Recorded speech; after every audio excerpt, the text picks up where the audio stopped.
7.3 Recommended Coordination Management Framework. 7.3.1 Overall Program Direction.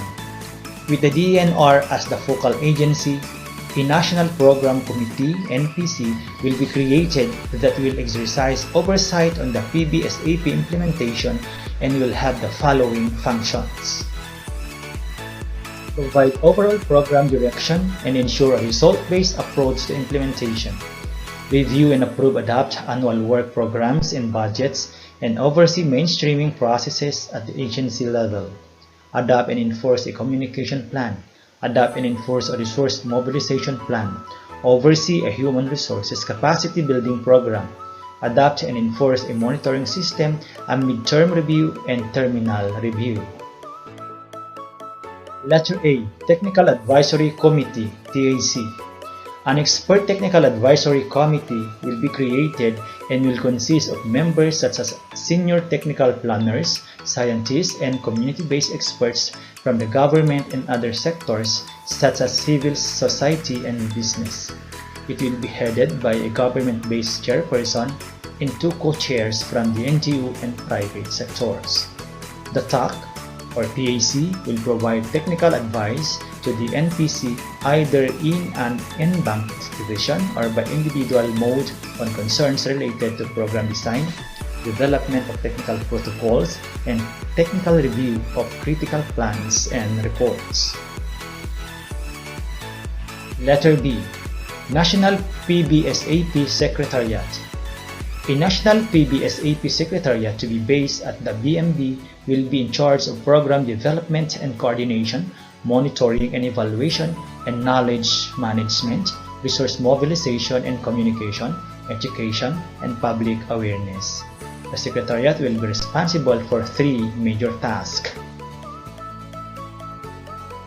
Members of the TAC will be assigned advisory roles for the above three functions of the Secretariat. The Secretariat may combine various implementation modalities for the above tasks, direct implementation or outsourcing of tasks to certain competent groups. Volunteer resources will undergo appropriate training and accreditation.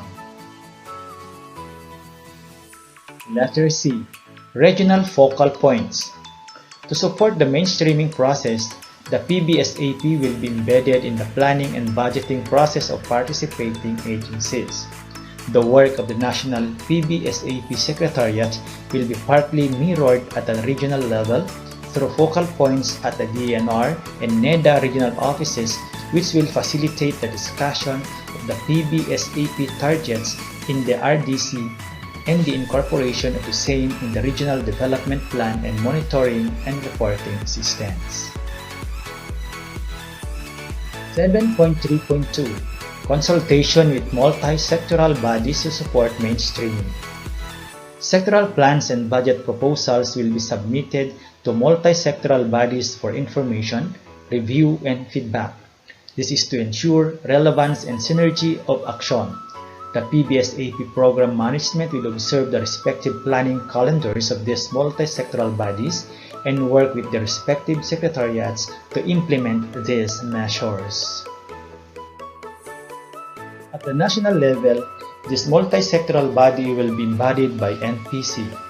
At the sub-national levels, the target multi-sectoral body will be the RDC and, as needed, interagency bodies working on themes and ecosystems, bays and watersheds. At the LGU level, this will be the local development councils, particularly provincial development councils, or equivalent special bodies created by law or ordinance. This slide shows us the PBSAP process for planning, programming, budgeting, monitoring, assessment, and knowledge management. Program direction setting by DNR. Consultation with other sectors through Palawan Council for Sustainable Development, Regional Development Council, Provincial Development Council. Planning and implementation at the level of national agency, local government unit, peer support networks. Monitoring, assessment, and knowledge management. To better manage conflict and promote synergy, Operational plans need to be regularly vetted with multi-sectoral bodies at the national, regional, and local levels. The resources, LGUs, and the social capital of civil society organizations and businesses need to be tapped more effectively. Peer support networks like LGU leagues and business associations provide potentially powerful platforms to reach out to these sectors. This slide shows us the illustrative examples of activities and networks. First column, we have the example of key PBS-AP action or target, and the second column, we have the targeted peer support network.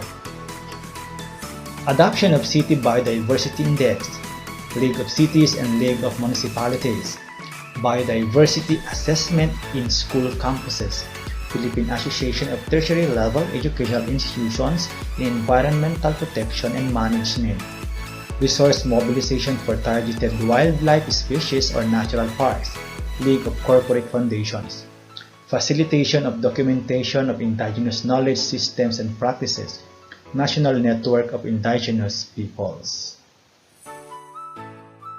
7.4 Sustainability of PBS-AP Implementation. 7.4.1 Institutionalizing the PBS-AP implementation.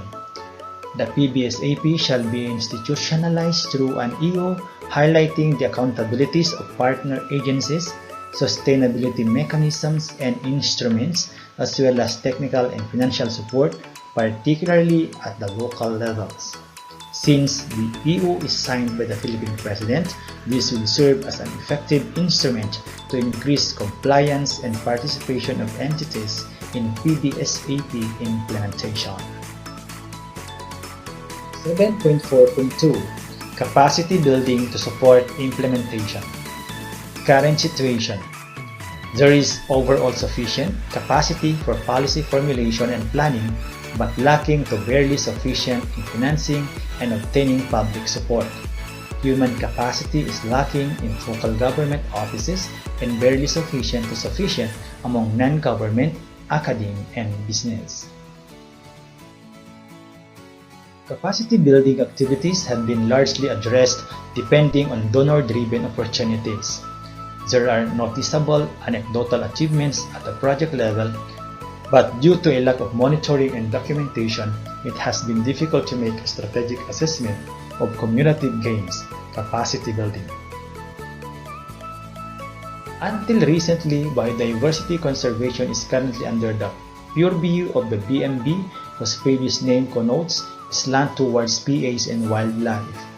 The ENR is undergoing reorganization towards supporting biodiversity more holistically. Example, PAs and non-PAs. The PAs in the country is only 10% staffed compared to the ideal staffing rate in Association of Southeast Asian Nations standards. Training Needs Assessment, TNA. On the first year of PBS-AP implementation, a TNA will be conducted to determine the current capacity to implement the range of PBS-AP tasks covering letter A, policy formulation, national policy, proposed legislation, developing guidelines. Letter B, sectoral planning, area planning, and reconciling the same with other competing sectors. Letter C, mainstreaming plans in the bigger socio-economic development plans. Letter D, law enforcement and conflict resolutions.